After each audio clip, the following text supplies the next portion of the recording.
శ్రీమహాగణాధిపతయే నమః. ఓం గురుభ్యో నమః. ఓం శ్రీమాత్రే నమః. పరమేశ్వర స్వరూపమైనటువంటి జ్యోతిష, వాస్తు మరియు ఇతర అనేకమైనటువంటి శాస్త్రములను మనకు అందించినటువంటి మహర్షులకి నమస్కారం. హయగ్రీవ హయగ్రీవ హయగ్రీవేతి యో వదేత్ తస్య నిస్సరసేవాణి జహ్నుకన్యా ప్రవాహవత్.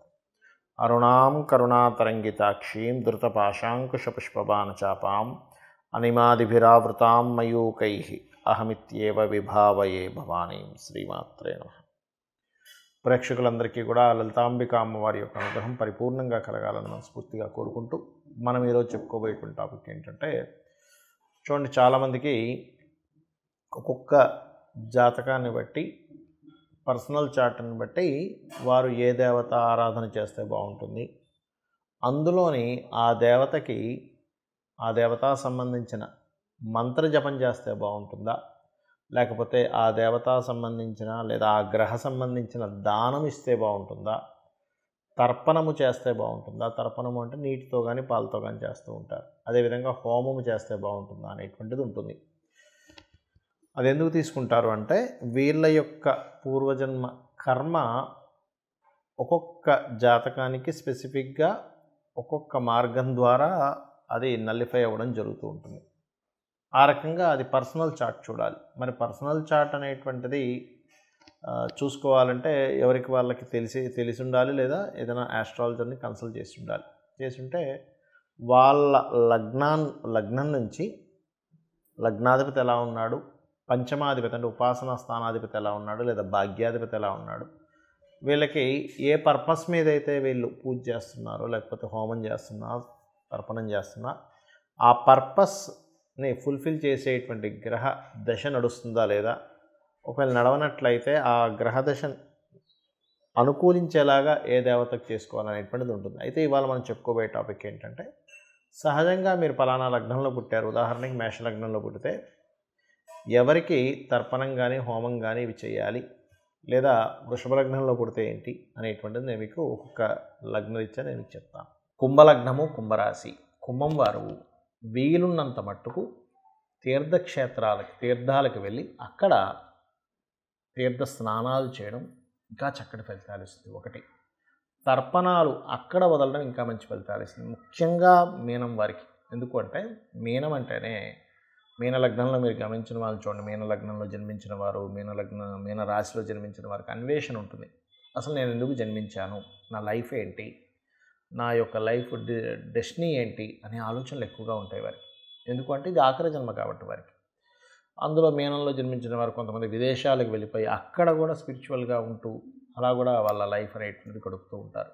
అయితే ఈ మీనము వారికి ప్రత్యేకంగా గుర్తుపెట్టుకోండి, ఇక్కడ ఈ మీన లగ్నము లేదా ఈ మీన రాశి వారు తర్పణము ఎవరికి చేస్తే మంచిది, స్కందునికి మరియు అమ్మవారికి అభిషేకం చేయించుకోవడం. అమ్మవారి మూర్తి ఉంటుంది, చక్కగా ఇంట్లో ఒక చిన్న మూర్తి ఉంది అమ్మవారికి సంబంధించింది, తీసుకోండి, ఇంత దొరుకుతాయి.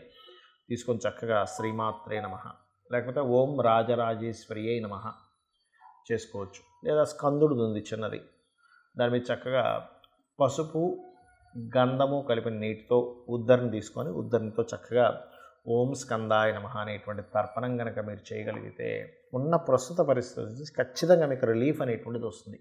అంటే అప్పుల వల్ల ఇబ్బందులు ఉన్నాయి, మనకి టైం అడుగుతుంటే వాడు ఇవ్వట్లేదు, తెలియకుండానే మీకు ఆ టైం ఇవ్వడం అవతల వాళ్ళు.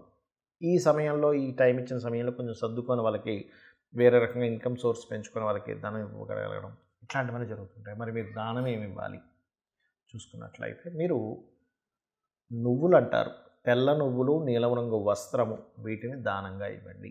ఇచ్చినట్లయితే ఏమవుతుంది అంటే, మీకు ఏదైతే ఒక్కోసారి చూడండి, మనం ఏదో ఇన్వెస్ట్మెంట్ చేస్తూ ఉంటాం కానీ లాభం రాదు. అరే ఏమిటి లాభం రావట్లేదు, ఎంత ఇన్వెస్ట్మెంట్ చేస్తున్నా ఎప్పుడు ఇన్వెస్ట్మెంటే అవుతుంది కానీ లాభం రావడం కుదరట్లేదే అంటూ ఉంటాం. అలా ఇన్వెస్ట్మెంట్స్ అనేటువంటివి ఏవైతే ఉన్నాయో, మీ ఇన్వెస్ట్మెంట్స్ లాభం రూపంలోకి మారుతుంది మీరు నువ్వులు కనుక దానంగా ఇస్తున్నట్లయితే. ఏ రోజు ఇవ్వాలి, శనివారము నాడు నువ్వుల్ని నీలం రంగు వస్త్రములో పెట్టైనా వస్త్రంతో పాటైనా సరే కేజీ బావు నువ్వులు శనివారాలు ఇస్తుంటారు. ఎన్ని వారాలు ఇవ్వాలి, ఒక 7 వారాలు ఇవ్వండి. దాని తర్వాత మీ ఇష్టం, మీకు ఇంకా బాగా అనిపిస్తుంది పెట్టుకున్న ఇన్వెస్ట్మెంట్స్ నేను దానం ఇవ్వడం వల్ల బాగుందని. కాకపోతే పొరపాటును కూడా నువ్వుల్ని గోవులకు తినిపించకండి. తెలియక చాలామంది ఏం చేస్తారంటే బ్రాహ్మణుడు తీసుకోవట్లేదు కదండి గోవులకు పెట్టేస్తామంటారు. గోవుకి పాపం చూడండి, మీకు తెలిసే ఉంటుంది, మనుష్యులకు కూడా గర్భంతో ఉన్న స్త్రీ కనుక తీసుకుంటే గర్భం విచ్ఛిన్నం అవుతుంది. మరి గోవుకు పెట్టేశారనుకోండి, గోవు గర్భం విచ్ఛిన్నమైంది అనుకోండి, అది మహాదోషం. కాబట్టి గోవులకు పెట్టకండి నువ్వులు. మరి ఏం చేయాలి? నువ్వులు బదులుగా ఏం పెట్టచ్చు? బెల్లం ఉంటుంది, చక్కగా బెల్లం తినిపించండి. ఐరన్ పెరుగుతుంది గోవుకి, ఇంకా శక్తివంతంగా ఉంటుంది. నిజంగా గర్భంతో ఉన్న గోవుకి కనుక ఐరన్ శాతం ఉండేలా పెడితే లోపల ఉండేటువంటి దాని యొక్క దూడ కూడా ఎంతో ఆరోగ్యవంతంగా పెరుగుతుంది. దానివల్ల మీకు ఇంకా పుణ్యం వస్తుంది. మరి కొంతమందికి జన్మజాతకం ఉండదు, వాళ్ళ డేట్ ఆఫ్ బర్త్లు తెలియదు, వాళ్ళ లగ్నం తెలియదు, వాళ్ళ రాశి కూడా తెలియదు. అప్పుడు ఏం చేయాలి? జనరల్గా చేసుకునేవి కొన్ని ఉంటాయి. జన్మజాతకం తెలిసి వాళ్ళు తీసుకునే దీన్ని బట్టి ఉంటుంది. ఇది రెండు రకాలుగా ఉంటుంది. ఒకటి మీకున్న సమస్యని బట్టి, రెండవది మీకు సమస్య కాకుండా జనరల్గా చేసుకునేటువంటి పద్ధతి. నేను రెండు విషయాలు చెప్తాను. ఒకటి, నిత్యము సూర్య నమస్కారాలు చేసుకోవడం. నిత్యము సూర్య నమస్కారం చేసుకుంటూ సూర్యుడికి అర్ఘ్యం వదలడం. ఇక్కడ మూడు విషయాలు ఎట్ ఏ సేమ్ టైం, ఇక్కడ మూడు విషయాలు ఒకటేసారి జరుగుతాయి. ఎలాగా అంటే, ఒకటి, సూర్యుడిని స్తోత్రిస్తున్నాము ఆదిత్య హృదయంతో, సూర్యభగవాన్ని నమస్కరిస్తున్నాము. సూర్యుడు అగ్నిస్వరూపం, అంటే సూర్యుడిని నమస్కరిస్తున్నామంటేనే ఒక హోమం చేస్తున్నట్టుగా, యజ్ఞం చేస్తున్నట్టుగా, సూర్యుడికి నీళ్ళు వదులుతున్నామంటే తర్పణం జరుగుతున్నట్టుగా. దీంతోపాటు మీరు ఆదివారం నాడు కానీ, సప్తమి వచ్చినప్పుడు కానీ, సూర్యుడి యొక్క నక్షత్రాలు అంటే కృత్తిక, ఉత్తర, ఉత్తరాషాఢ ఈ నక్షత్రాల్లో కానీ మీరు గోధుమలు దానంగా ఇచ్చినట్లయితే, మీ జన్మజాతకం తెలియదు కాబట్టి 4 విషయాలు చేస్తున్నారు. దానం ఇస్తున్నారు, సూర్య నమస్కారం చేసుకుంటున్నారు, అర్ఘ్యం వదులుతున్నారు, స్తోత్ర పారాయణం చేస్తున్నారు ఆదిత్య హృదయం. దీనివల్ల ఏమవుతుంది అంటే, మీకు ఏదైతే పూర్వజన్మల్లో చేసినటువంటి కర్మ ఒకవేళ నెగటివ్గా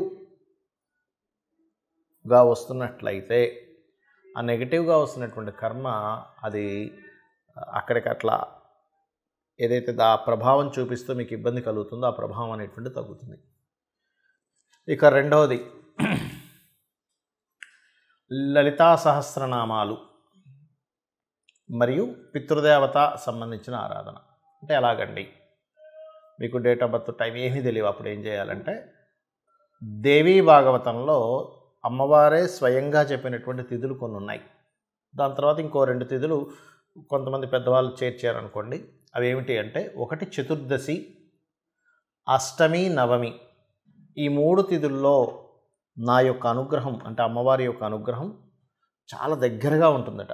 ఆ సమయంలో ఎవరైతే దేవీ భాగవత పారాయణం కానీ, చండీ సప్తశతి కానీ, ముఖ్యంగా లలితా సహస్రనామాలు కానీ ఎవరైతే పఠనం చేస్తారో, అంటే బాగా తీవ్రమైనటువంటి కష్టంలో ఉన్నారు, లేకపోతే బాగా తీవ్రంగా ఆగిపోయింది ఏదైనా ఒక విషయం, రోజుకి 27 సార్లు కనుక ఈ తిథుల్లో కనుక చేయగలిగితే మీకున్నటువంటి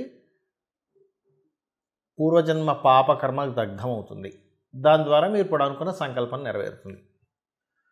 మరియు మొత్తం 5 తిథులు అన్నారు కదండి, 3 చెప్పారు కదా అంటే, తర్వాత చేరినటువంటివి అమావాస్య, పౌర్ణమి కూడా. అమావాస్య, పౌర్ణమి చేస్తే కూడా ఈ యొక్క అమ్మవారి అనుగ్రహం చాలా త్వరగా చాలా ఎక్కువగా వస్తుంది.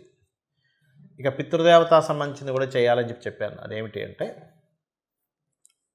ముఖ్యంగా అమావాస్యల సమయంలో కానీ, మీ యొక్క పితృదేవతలకు సంబంధించిన తిథుల్లో కానీ మీరు, అంటే వాళ్ళు గతించినటువంటి తిథుల్లో కానీ మీరు స్వయం పాకము అంటారు. అంటే 1 కిలోనో 2 కిలోలో 5 కిలోలో మీకు తోచినంత మీ స్తోమతను బట్టి బియ్యము, 2 రకాల కూరగాయలు, 2 రకాల పప్పులు, ఉప్పు, చింతపండు, మిరపకాయలు, ఈ రకంగా వండుకునేటువంటి సామాగ్రి ఏదైతే ఉంటుందో, ఒక వ్యక్తి చక్కగా ఇంట్లో వంట వండుకోవడానికి గల సామాగ్రిని మీరు మీకు దగ్గరలో ఆలయంలో ఉన్నటువంటి పురోహితులకి పితృదేవతల కోసం అన్నట్టుగా ఇచ్చినట్లయితే, ఇది కూడా మీ జన్మజాతకంలో ఏదైతే రుణరోగ శత్రు సంబంధించినటువంటి భావం బాగా యాక్టివేషన్ అయ్యి మీరు ఇబ్బంది పడుతున్నటువంటి అంశము చేత్తో తీసేసినట్టుగా ఆ యొక్క ప్రాబ్లం అనేటువంటి తగ్గుతుంది. అయితే ఇది చాలామంది ఎన్నిసార్లు చేయాలండి అని అడుగుతూ ఉంటారు. ఒకటే గుర్తుపెట్టుకోండి, నిరంతరము చేయండి. ఎప్పుడైతే మీరు దేవతా కార్యాలు కానీ, హోమాలు కానీ, యజ్ఞాలు కానీ, తర్పణాలు కానీ లేనట్లయితే దానము కానీ మీరు ఎంత చేస్తూ ఉంటారో గుర్తుపెట్టుకోండి. మనం ఎన్ని ఖర్చు పెట్టినా ఒక జీవుడు అంటే ఒక మనిషి జన్మ ఎత్తినప్పటి నుంచి తన తుది శ్వాస అంటే ఆఖరి శ్వాస వరకు కూడా ఎన్నో లక్షలు కోట్లు సంపాదిస్తాడు, ఖర్చు పెట్టేస్తాడు. కానీ ఏది కూడా మన వెంట రాదు. కేవలం భగవత్ సంబంధించినటువంటిది, పరోపకారంగా ఉపయోగించిన ధనం సంబంధించిన పుణ్యము మాత్రమే మన వెంట వస్తుంది, గుర్తుపెట్టుకోండి. కాబట్టి లేదా గోసేవ, గోవులకు వెళ్ళి సేవ చేస్తే కూడా అది పుణ్యంగా వస్తుంది. కాబట్టి ఇది చేయండి. ఖచ్చితంగా మీకు మీ జాతకంలో ఏ దశ నడుస్తుంది, ఏ అంతర్దశ నడుస్తుంది, గోచారంలో ఎలా ఉంది, ఇవేమీ మీరు కంగారు పడాల్సిన అవసరం లేదు. మీకు తెలియకుండానే సకల దేవతల యొక్క అనుగ్రహము, ఆ లలితాంబిక అమ్మవారి యొక్క అనుగ్రహం మీకు కలుగుతుంది. శ్రీమాత్రే నమః.